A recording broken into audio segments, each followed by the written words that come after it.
People in the village of Cynwyd in Denbighshire have become the latest to launch a bid to take control of their local shop and stop it from closing. It's estimated that between 300 and 500 village stores are lost each year, and with no buyer found for the post office and shop in Cynwyd, a new community organisation has been set up with the aim of raising the money to buy the business and keep a vital local service open.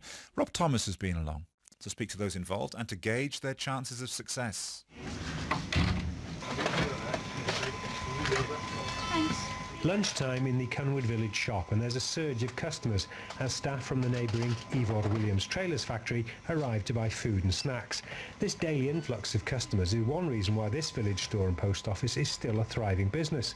But owner Pat Thomas, who's run the shop with her partner Keith Jacks for the past 12 years, says the fact it provides them with a decent living has counted for nothing since they put the shop up for sale. We've changed agents, we've tried all sorts of ways of getting even local people to buy it off us, but with no interest.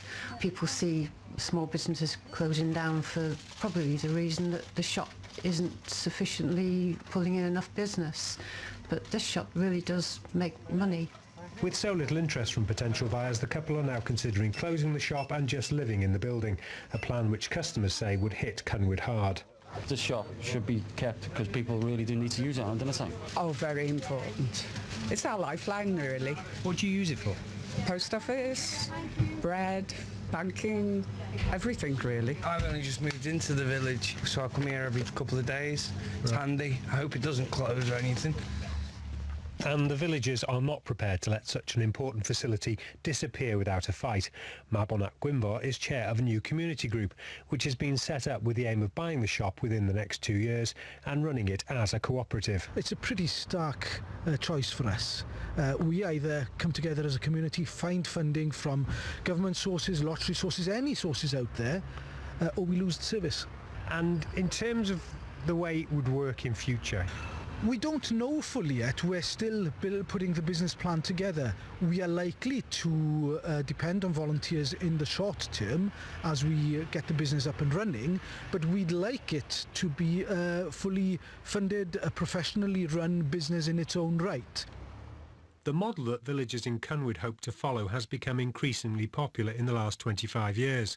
From a handful in the early 1990s, there are now just under 350 community-run shops across the UK, 20 of them here in Wales.